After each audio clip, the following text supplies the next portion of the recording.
दो parallel lines हैं, दोनों के बीच में e डिस्टेंस है और इनके ठीक बीचों बीच ए ना बी को, इनके ठीक बीचों बीच यहाँ पर एक वोल्टेज रख दिया गया है पॉजिटिव इसमें, मान लीजिए ये एक्स एक्सिस है। तो क्वेश्चन ये है, अगर दो पैरेलल प्लेट्स के बीच में किसी वोल्टेज को रख दिया जाए तो उसका ओवरऑल इम्पैक्ट क्या होगा।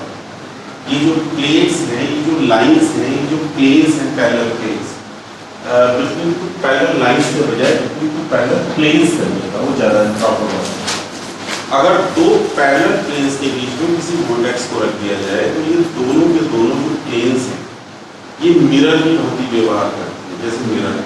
अगर दो मिरर एक दूसरे से थीटा डिस्टेंस पर इंक्लाइन हो तो उनसे जो टोटल नंबर ऑफ इमेजेस हैं वो बाई थीटा माइनस 1 बनती है। अगर दोनों मिरर को पैरेलल रख दिया गया दैट इज थीटा बराबर 0 तो नंबर ऑफ इमेजेस इनफिनिटी। अगर दोनों एक दूसरे के परपेंडिकुलर रख दिए जाएंगे ऐसे और यहाँ एक ऑब्जेक्ट रखा गया दिया तो इसकी इमेज कितनी बनेगी। अगर थीटा बराबर को रखो 4 माइनस 1 दैट इज 3, इसकी 3 इमेज बनेगी। जो भी ऑब्जेक्ट हम दो मिरर्स के बीच में रखते हैं उन मिरर्स के बीच में जो एंगल है, अगर थीटा एंगल है तो 2 theta minus 1 total number of images है। वहाँ एक पैरेलल मिरर रखकर वो कर दे क्या है कि थीटा को 0 किया, थीटा को 0 किया तो एक ही ऑब्जेक्ट की इनफाइनाइट नंबर ऑफ इमेजेस बनने लगेंगी। कैसे बनेगी एक मैं सिखा रहा हूँ। ये जो वोल्टेज है ये इस वाले मिरर से कितनी दूरी पर है v/2। अगर ये इधर वाले मिरर से v/2 इमेज पर है तो इसके अंदर इमेज बनेगी, ये सिरा तो कवर हो गया ना। अंदर की तरफ से इमेज बनती है तो फंडामेंटल है कि मिरर से जितनी दूरी पर ऑब्जेक्ट रखा होगा अपोजिट डायरेक्शन में इमेज बनेगी, उतनी दूरी पर इमेज बनेगी। मींस अगर यहाँ से इसकी डिस्टेंस v/2 है तो इतनी डिस्टेंस पर अपोजिट डायरेक्शन में यहाँ पर इसकी इमेज बनेगी। रोटेशन एंटी क्लॉकवाइज हो रहा है तो उसकी मिरर इमेज में जो रोटेशन है वो एंटी क्लॉकवाइज हो रहा है। ये एंटी क्लॉकवाइज था, माइनस क्या आ जाएगा।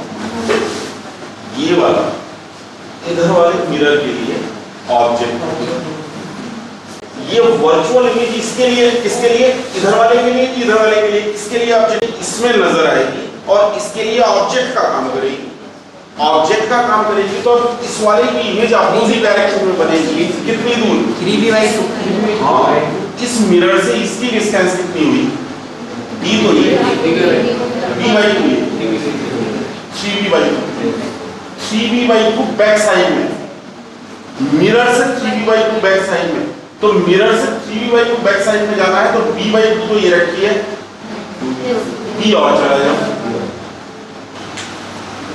दो पैरेलल प्लेन्स हैं, इनके बीच में एक वोल्टेज रखा हुआ है जिसके कारण the path of the particles figure होता है। यहाँ पर ये वोल्टेज रखा है, दोनों के बीच में ए सेपरेशन है। तो ए अगर सेपरेशन हो गया तो ये डिस्टेंस कितनी हुई ऊपर वाली, ये भी a/2 ना और ये भी a/2। ये दोनों के दोनों जो पैरेलल प्लेन्स हैं ये मिरर के तरीके से बिहेव करेंगे। दैट इज इस वोल्टेज का ऊपर वाले मिरर में भी इमेज बनेगी और नीचे वाले मिरर में भी इमेज बनेगी। ऊपर वाले इमेज की तरफ चलते हैं पहले। ऊपर वाले इमेज में कहाँ, ऊपर वाले मिरर में इमेज कहाँ बनेगी, जितनी दूरी पर ये इधर रखा है, कितनी दूरी पर, उतनी दूरी पर पीछे। दैट इज मिरर से a/2 दूरी पर। साथ ही साथ अगर ये स्ट्रैंड पॉजिटिव है तो ये स्ट्रैंड, अगर मिरर से a/2 दूरी पर है तो ऑरिजिन से कितना हुआ, a हुआ ना, a/2 ये हो गया, a/2 ये हो गया, लेकिन इस पॉइंट के कोऑर्डिनेट हो गए 0 a y एक्सिस का पॉइंट। ये वाला अब इस मिरर के लिए ऑब्जेक्ट का काम करेगा ना। अगर ये वाला इस मिरर के लिए ऑब्जेक्ट का काम करेगा तो जितनी दूरी पर इधर मिरर से रखा हुआ है, मिरर से जितनी दूरी पर ये यहाँ रखा हुआ है उतनी दूरी पर इसकी अपोजिट डायरेक्शन में इमेज बनेगी। पहले इसकी इमेज इधर भी तो बनेगी। ये डिस्टेंस कितनी, ये प्लस है माइनस, अच्छा प्लस है। हाँ, इसकी बनाइए, जितनी दूरी पर इधर रखा है दैट इज a/2, इतनी दूरी पर अपोजिट डायरेक्शन में इसकी ये प्लस के है तो माइनस की। ये पॉइंट की लोकेशन क्या आएगी? मिरर से a/2 दूरी पर नीचे की तरफ है ना, तो ऑरिजिन से तो ये होगा। अब ये वाला जो इमेज है ये इस मिरर के लिए ऑब्जेक्ट का काम करेगी और ये वाली इस मिरर के लिए ऑब्जेक्ट का काम करेगी। चल तो मिरर के अंदर ही रहा है, इस मिरर के लिए ये ऑब्जेक्ट का काम करेगी। कितनी दूरी पर है यहाँ से यहाँ तक?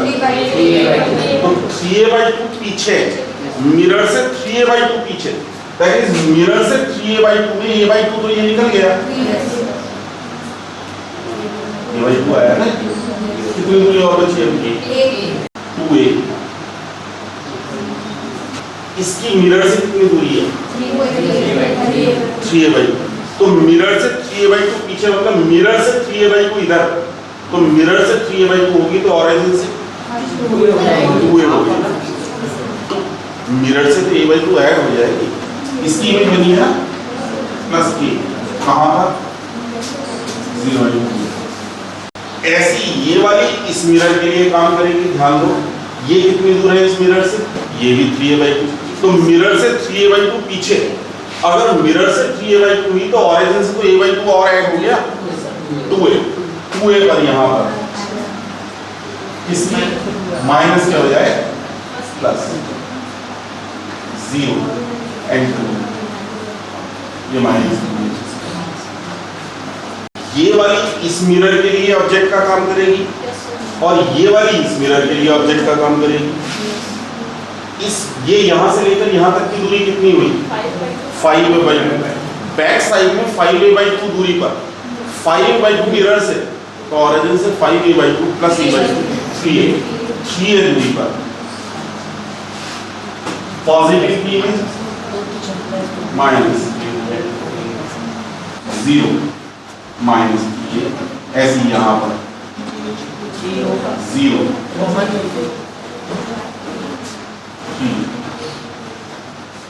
एंड सो इनफाइनाइट इमेजेस बनती जाएंगी। दैट इज हर नई इमेज अब दोबारा ऑब्जेक्ट का काम करेगी एक मिरर के लिए और कुल मिलाकर infinite number of vertices will be there. कहां पर लोकेशन बताना। ये तो रहा z बराबर 0 पर, ये z बराबर माइनस ai, z बराबर माइनस 2ai, z बराबर माइनस 3ai, इमेजिनरी एक्सिस पर है ना। z बराबर ai, z बराबर 2ai, z बराबर 3ai। When a vortex of strand plus k lies between two parallel planes, कौन कौन से दो प्लेन हैं? तो है y बराबर a/2 और दूसरा y बराबर minus a/2। That the total number of images will be equal to 2 pi upon theta minus 1, as theta tends to 0 implies that number of images will be infinite, and the system consists of, अब सारी positive वाली इकट्ठी करो पहले। कहाँ पर? z बराबर 0 पर, प्लस माइनस 2ai पर, अगली आएगी प्लस माइनस 4ai पर, and z is equal to 0 plus minus 2ai plus minus 4ai plus minus 6ai stand positive. And दूसरा अब कहाँ पर? z बराबर प्लस माइनस ai पर, प्लस माइनस 3ai पर, प्लस माइनस 5ai पर स्ट्रेंथ माइनस। कॉम्प्लेक्स पोटेंशियल निकालने के लिए वही दोनों को समझो। Complex potential at any point W is equal to W1 plus W, जहाँ W1 complex potential due to vortices of strand plus के, जितने प्लस के प्लस वाले रखे हुए हैं उन सबके द्वारा कॉम्प्लेक्स पोटेंशियल पॉजिटिव वाले इकट्ठे करो आई के upon 2 pi log z plus log z minus 2ai plus log z plus 2ai plus log z minus 4ai plus log z plus 4ai and so that is I k upon 2 pi log बाहर पहला term z square plus 4a square plus 4a square आएगा ना 4a square common 1 plus square upon 2 square a square 1 plus square upon 4 square a square अगला 1 plus square upon 6 square a square and so that means I k upon 2 log z 1 plus 1 upon pi square pi z upon 2a का whole square 1 plus 1 upon pi square 3 square pi z upon 2a का whole square 6 है ना अगला term तो 6 को हम लिख पाएंगे 2 into 3 सॉरी 2 आएगा देखो इस 4 को लिखा 2 into 6 को लिखा 2 into 3 अगला आएगा 8 2 into 4 तो 1 स्क्वायर 2 स्क्वायर 3 स्क्वायर 4 स्क्वायर ये सब तो बाहर आते चले गए और परफेक्ट स्क्वायर्स बनते चले गए ये किसका एक्सप्रेशन है साइन हाइपरबोलिक का बीच में प्लस है will be equal to I k upon 2 pi log sin hyperbolic pi z upon 2 which is w1 similarly अगर W2 निकालोगे तो वो आ जाएगा I k upon 2 pi log cos hyperbolic pi z upon 2 यूं ही दूसरा बनाएंगे तो cos हाइपरबोलिक में चला जाएगा क्योंकि इस बार आएगा ध्यान दो z square plus a square square plus 3 square pi square 3 square a square square plus 5 square a square अब ये 3 5 सब कांस्टेंट ये सारे के सारे तो cos आ जाएंगे W is equal I k upon 2 pi log sin minus है log sin hyperbolic pi z upon 2 minus log cos hyperbolic pi z upon अब आगे वही पूछा क्या था हमसे पाथ ऑफ द वेलोसिटी पूछा है अगर वेलोसिटी पूछी है तो वेलोसिटी के लिए किसी एक पॉइंट पर जाकर जेट टेंडिंग टू 0 निकाल लेते हैं वेलोसिटी भी निकाल लें इसलिए और साथ ही साथ पाथ ऑफ द पार्टिकल्स भी निकाल लें दोनों काम कर लेते हैं W is equal to I k upon 2 pi log tan hyperbolic pi z upon 2 W is equal to 5 plus I sin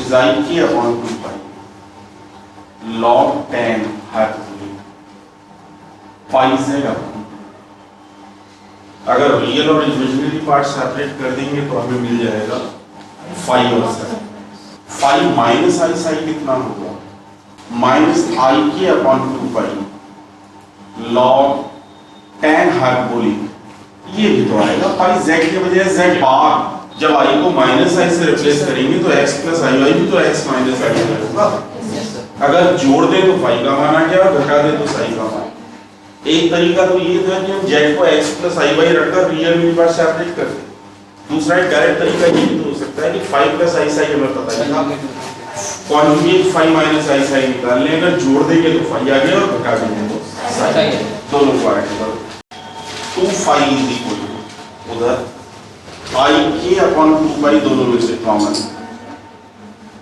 log tan hyperbolic pi z upon 2a minus log tan hyperbolic pi z bar upon 2 is equal to I k upon 2 pi log m upon n tan hyperbolic pi z upon 2a upon tan hyperbolic pi z bar upon 2 that is 2 phi is equal to आई की upon log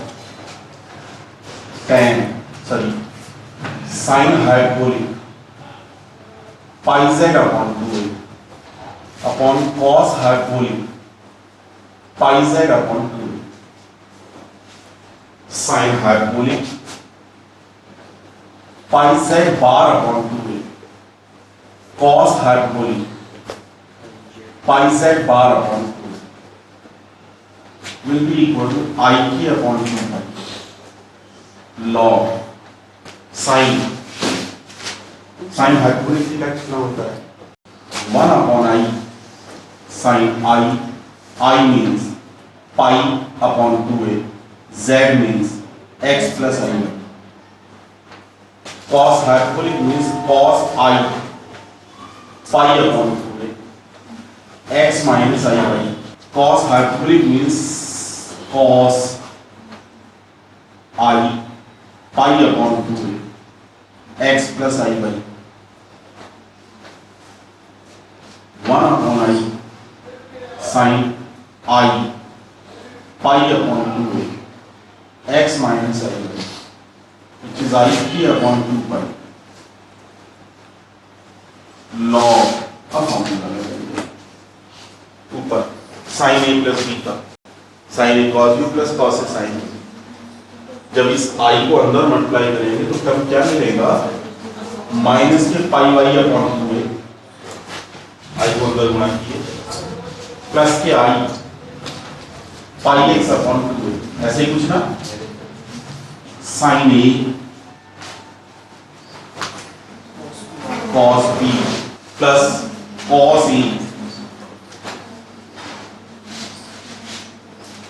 sine B अभी एक term में लगाया मतलब ऐसे दूसरे में भी लगा लोगे सब में लगा लोगे उसमें अपना रिजल्ट यही हो जाएगा और ऐसी अगर वेलोसिटी निकालनी हो तो किसी भी एक पॉइंट पर निकालने के लिए उसमें से वही वाला का माइनस कर दिया आई के अपॉन 2 पाई लॉग जेड कम रिमूव किया रखा इसमें जेड को 0 ये तो हो गया डब्ल्यू डैश या अभी मत रखो जेड को 0 जब बाद में जरूरत पड़ेगी तब रखेंगे और अब क्या करते थे minus u not plus i v not is equal to डब्ल्यू डैश का जेड के रेस्पेक्ट डिफरेंशियल और डिफरेंशियल करने के बाद जेड 0 लॉस किया रेस्ट में आएगा 0 रेस्ट